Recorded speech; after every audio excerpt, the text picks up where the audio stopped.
Kasus naturalisasi palsu Malaysia tak habis-habisnya jadi topik pembicaraan. Setelah berbulan-bulan jadi bahan perdebatan, FIFA kini akhirnya kembali turun tangan dan menjatuhkan sanksi tegas kepada Malaysia atas kasus 7 naturalisasi palsu. 3 laga resmi mereka kini dianulir dan diubah menjadi kekalahan. Namun anehnya, di saat FIFA sudah bersikap jelas, AFC justru masih memilih diam. Alih-alih menjatuhkan sanksi yang setimpal seperti FIFA, AFC malah seperti sengaja mengulur waktu buat Malaysia menyangkal semuanya. Apakah ada keberpihakan dari Asosiasi Sepak Bola Asia ini? Starting 11 Moment kali ini membahas timnas Malaysia yang kembali kena sanksi FIFA, tapi belum mendapat hukuman apapun dari AFC. Lantas, kenapa AFC masih diam dan bungkam? Mari kita simak ulasan selengkapnya.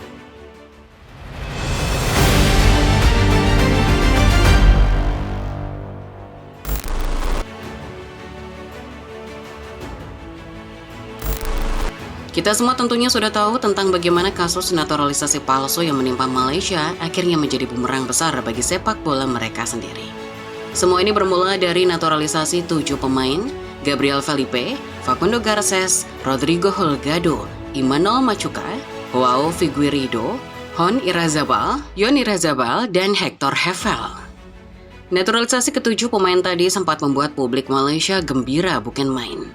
Akhirnya, Malaysia punya para pemain naturalisasi bertaraf dunia yang membawa peningkatan performa signifikan. Kehadiran 7 pemain tadi langsung membawa dampak instan, termasuk membawa kemenangan telak 4-0 atas Vietnam di kualifikasi Piala Asia. Sayangnya, bagaikan mimpi di siang bolong, cerita indah itu ternyata tidak bertahan lama. FIFA berhasil membongkar kebusukan di balik proyek naturalisasi tersebut, dan menyatakan bahwa ke-7 pemain yang dinaturalisasi ternyata adalah palsu. FAM terbukti memanipulasi dokumen, seolah-olah para pemain tersebut punya darah keturunan Malaysia. Akibatnya, Federasi Sepak Bola Malaysia dijatuhi sanksi berat berupa denda sebesar 350.000 franc Swiss, atau sekitar 7,3 miliar rupiah. Tidak hanya itu, ke-7 pemain yang terlibat juga menerima sanksi individual berupa denda masing-masing 2.000 franc Swiss, serta larangan bermain sepak bola selama 1 tahun penuh. Bola panas bergulir begitu cepat sejak saat itu. Satu persatu pemain Malaysia gadungan itu diputus kontrak oleh klub masing-masing, kecuali mereka yang bermain untuk Johor Darul Takzim alias JDT. Federasi Malaysia FAM sementara itu menghadapi kecaman berbagai pihak. Bahkan dari publik sendiri yang merasa kecewa telah dibohongi.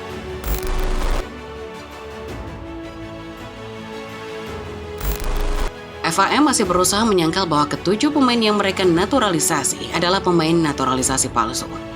Mereka berniat membawa masalah ini ke Pengadilan Tinggi Arbitrase Olahraga alias CAS. Seiring itu FIFA terus melakukan penyidikan mencari fakta-fakta lain di balik kasus naturalisasi palsu ini. Sebelumnya, FIFA menemukan banyak kejanggalan dokumen yang diserahkan FAM sebagai pelengkap naturalisasi 7 pemainnya. Ada beberapa dokumen yang tidak konsisten. Misalnya saja data kakek Facundo Garces yang setelah ditelusuri ternyata lahir di Santa Fe, bukan Penang seperti yang diklaim oleh dokumen FAM. Selang beberapa pekan, tepatnya pada Selasa 17 Desember kemarin, FIFA akhirnya merilis sanksi yang lebih berat kepada Malaysia. Badan sepak bola tertinggi dunia itu menyatakan, Malaysia melanggar pasal 19 Kode Disiplin FIFA edisi 2025. FIFA menyatakan Malaysia menurunkan pemain yang tidak memenuhi syarat di 3 pertandingan internasional tier 1. Sebagai konsekuensi atas tindakan tersebut, seperti yang diprediksi banyak orang, FIFA menyatakan Malaysia kalah WO alias walkout di 3 pertandingan bersangkutan. Ketiganya antara lain laga kontra Cape Verde pada 29 Mei, kontra Singapura pada 4 September, dan kontra Palestina pada 8 September. Malaysia dinyatakan kalah 3-0 di semua laga itu. Tentu keputusan FIFA ini akan berdampak pada peringkat FIFA Malaysia. Karena dari 3 laga tadi, Malaysia menang 2 kali dan imbang sekali. Skuad Harimau Malaya ada di urutan 116 dunia.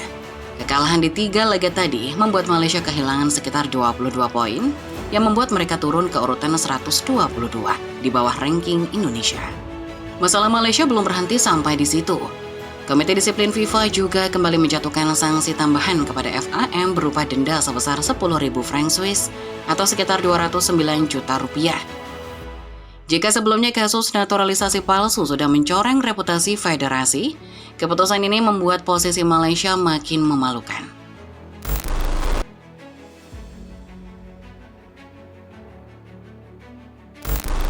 Sayangnya, ketika FIFA sudah menjatuhkan sanksi tegas dan tanpa ragu, Konfederasi Sepak Bola Asia alias AFC di sisi lain justru masih tutup mulut. Setelah keputusan kalah WO diumumkan, perhatian publik langsung tertuju pada satu pertanyaan besar. Bagaimana nasib Malaysia di kualifikasi Piala Asia khususnya laga kontra Vietnam? FIFA sebenarnya sudah memberikan klarifikasi bahwa semua pertandingan kualifikasi Piala Asia sepenuhnya berada di bawah kewenangan AFC. Secara logika, seharusnya Malaysia juga dinyatakan kalah WO, karena para pemain gadungan mereka ikut bermain di kualifikasi Piala Asia. Namun sampai narasi ini ditulis, AFC masih bungkam. Terakhir kali federasi tersebut terlihat angkat suara adalah pada September 2025. Saat itu, AFC menyatakan akan menindak tegas Malaysia dan melakukan penelusuran lebih lanjut setelah FIFA menyelesaikan seluruh proses hukumnya. Namun di saat yang sama, AFC juga mengaku ogah komentari apapun terkait Malaysia. AFC akan melakukan tinjauan mendalam terhadap situasi ini, sesuai dengan peraturan yang berlaku setelah proses FIFA selesai sepenuhnya.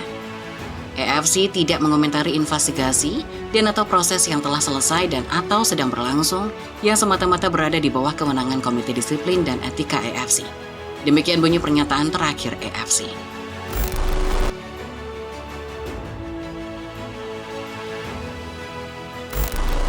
Sikap AFC yang terus membisu bisa jadi bukan sekedar kebetulan, melainkan bagian dari permainan di balik layar.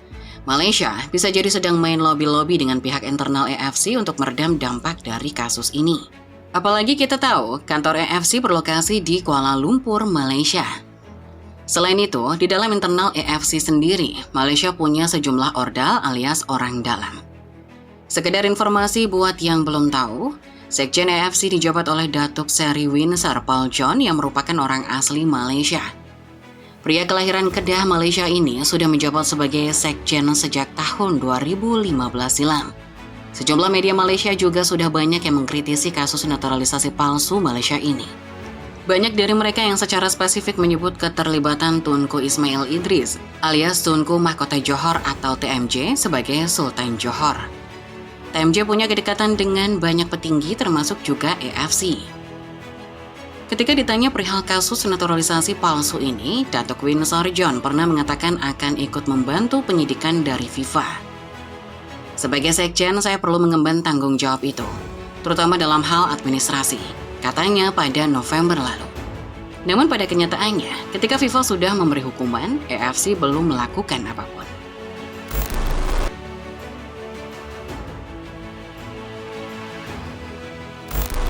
Pada akhirnya, sampai detik ini, Malaysia masih belum juga menunjukkan tanda-tanda mau mengaku. Alih-alih mengakui kesalahan, mereka justru terus menyangkal dan membangun narasi tandingan. Tunku Ismail Idris alias TMJ bahkan mempertanyakan klaim FIFA yang menyatakan bahwa dokumen naturalisasi yang diberikan JPN Malaysia adalah dokumen palsu. Kenapa dia punya betul, kita punya tak betul? Kalau dokumen kita tak betul, awak pun mungkin bukan rakyat Malaysia. Contoh, dokumen luar negara kata atuk dia lahir di sana. Dokumen kita pula kata atuk dia lahir di sini. Tapi timbul persoalan, kita punya tak betul. Kalau awak boleh mempersoalkan JPN dengan surat-surat dokumen dia orang, mungkin awak pun semua bukan rakyat Malaysia lah, ucap TMJ dilansir dari BFM News. Selain TMJ, sikap serupa juga ditunjukkan oleh Federasi Sepak Bola Malaysia, FAM. Hingga kini mereka masih terus mempertanyakan alasan dibalik hukuman FIFA, seolah-olah keputusan tersebut lahir tanpa dasar yang jelas. Padahal, FIFA sudah memaparkan pelanggaran, pasal yang dilanggar, hingga sanksi yang dijatuhkan. Yang paling ironis, lembaga pengusutan independen yang sebelumnya dibentuk oleh FAM, yakni IIC untuk mencari dalang di balik kasus ini, kini juga resmi menyerah. Mereka mengaku tidak mampu menemukan pihak yang benar-benar bertanggung jawab, lalu dengan enteng menyarankan FAM untuk melaporkan masalah ini ke polisi. IIC tidak dapat menentukan secara pasti siapa yang memalsukan dokumen yang dipersengketakan. Hal ini disebabkan oleh fakta bahwa notaris yang melakukan verifikasi tidak kooperatif dan agen dari 7 pemain yang terlibat tidak dapat dilacak meskipun upaya yang wajar telah dilakukan. FAM disarankan untuk segera membuat laporan polisi, tulis mereka. Pada akhirnya, persoalan Malaysia ini berjalan semakin membingungkan. FAM terus saja menyangkal, sementara AFC belum mau memberikan sanksi tegas. Padahal bukti-bukti FIFA sudah jelas, pemalsuan dokumen yang dilakukan Malaysia merusak integritas sepak bola, dan bahkan disebut sebagai salah satu skandal terburuk sepak bola Malaysia. Itulah dia Football Lovers, pembahasan mengenai Malaysia yang belum juga kena sanksi AFC, meski FIFA sudah resmi menghukum mereka. Ada kemungkinan sanksi yang diberikan AFC lebih ringan, mengingat kedekatan dengan Malaysia tadi. Tapi menurut kalian sendiri gimana? Akankah Malaysia dinyatakan WO juga di kualifikasi Piala Asia? Coba komen di bawah ya. Pastikan kalian like videonya kalau kalian suka, subscribe channel Sorting 11 Moment, dan nyalakan notifikasinya supaya kalian gak ketinggalan setiap update terbaru dan paling menarik seputar sepak bola setiap harinya. Terima kasih dan sampai jumpa di video berikutnya.